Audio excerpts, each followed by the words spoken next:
Hey you guys, it's your girl Camilla Westbrook.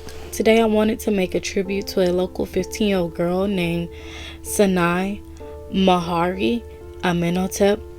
Her story really stuck with me because she went missing one time over from me, and ultimately her body was found a few yards from a road that I've passed by all the time. I really just want to keep her name alive and keep up with any updates. Disclaimer: all the clips, pictures, and information used I found on public websites. Sanaa was born on August 4th, 2005 to parents Sharif Malik Amenhotep and Salima G. Fleming. From all of the adoring social media posts and interviews, Sanaa seemed very loved by her friends and family.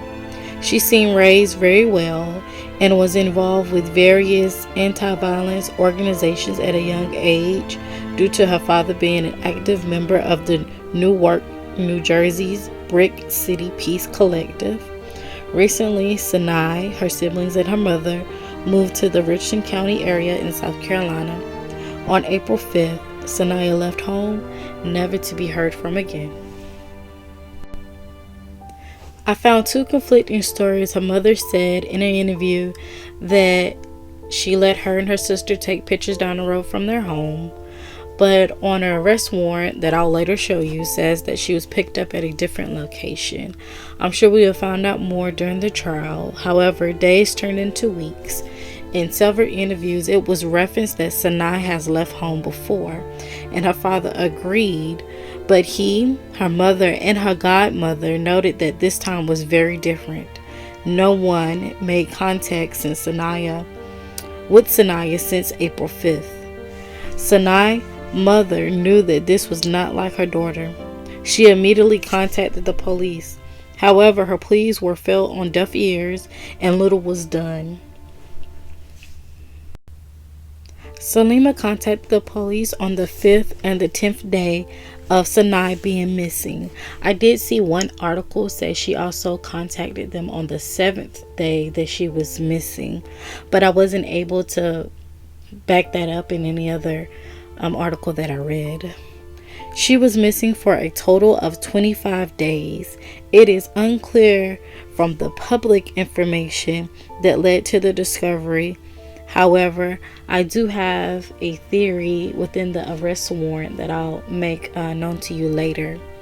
But her decomposing body was found in a field off of Rish Road on April 28th. Viciously, brutally murdered, killed, shot over 11 times, and buried in this shallow grave over here that the brother is about to show us.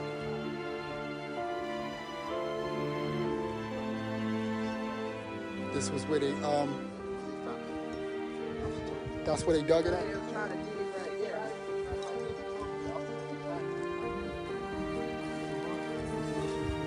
Oh, they had dug it right here.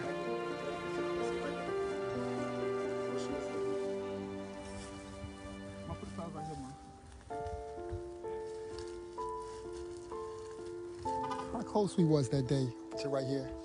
We had a meet. The next day, it was announced that a minor was charged initially only with kidnapping. Now I find on multiple websites the minor's name, which is Jalon S. Wilson, 17. I am not just saying a minor's name. This is public information. Soon after, there was a manhunt for another minor female. I could not confirm her identity. I have pictures of the minor child, but I could not confirm the pictures with the name that I found. And lastly, an 18-year-old Travion Nelson. On April 30th, Travion Nelson, along with the minor female, was captured. After all three were arrested, it later came out in the coroner report that Sanaa died of multiple gunshot wounds, 10 to 11. Sanaa had several homegoing and celebration services One in particular, I'm going to show you a live that was done on May 3rd, with her mother speaking. Everyone spoke highly of her, stating she was loved. She loved her lip gloss, her lashes, and she was very particular about her clothing.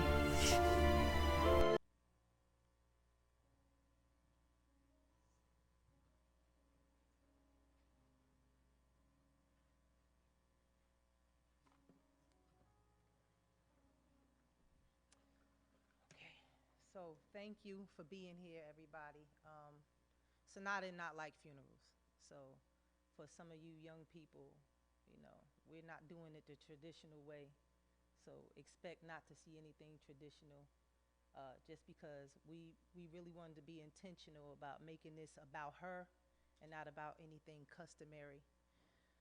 I want to thank my church and all of my friends and extended family who have rallied around my family at such a difficult time. Um, if it's anything that I would say about Sanaa, I'll start there because I have a lot of things I want to say. Um, Sanaa was not about anything low or somber or down.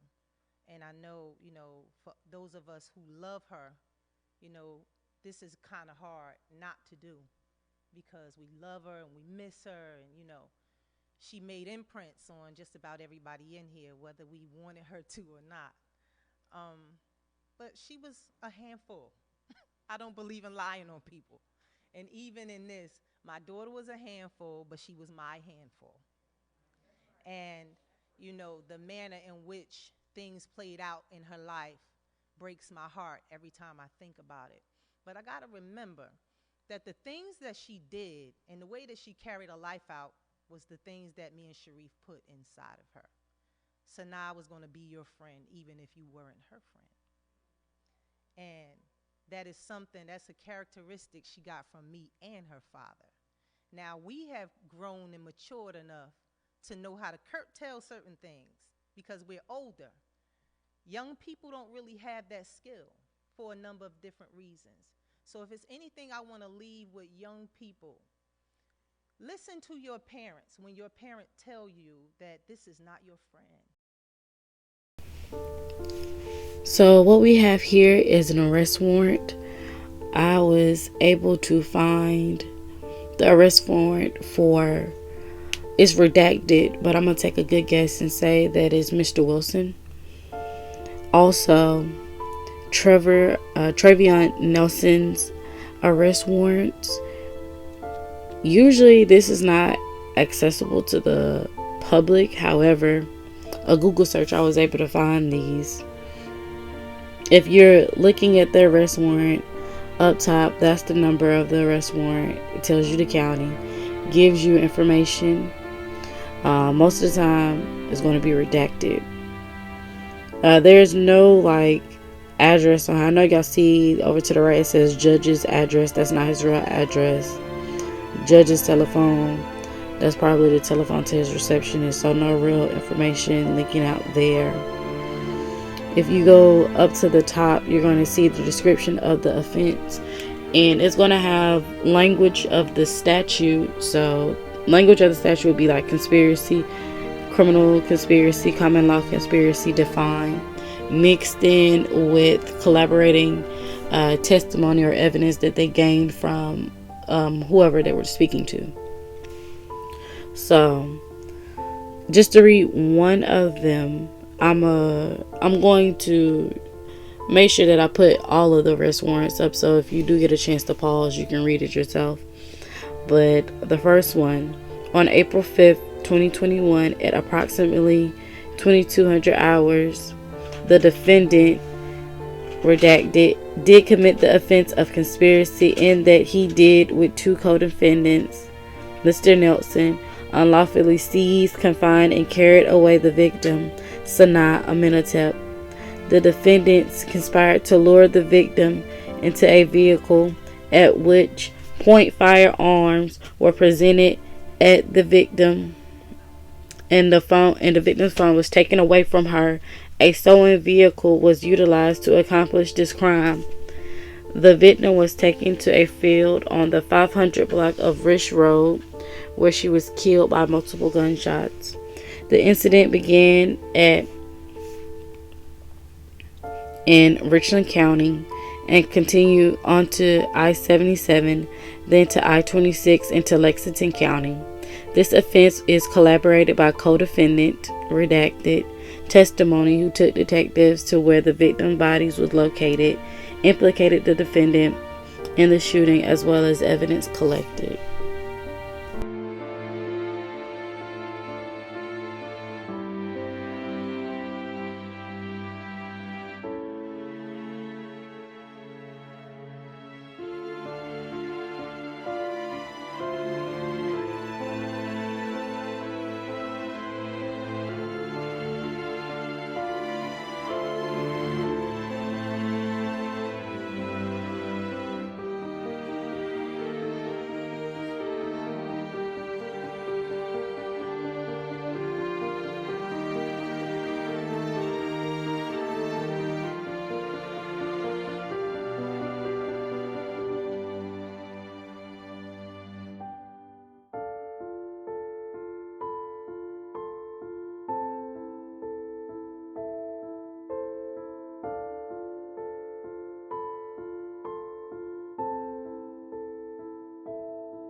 Sanaa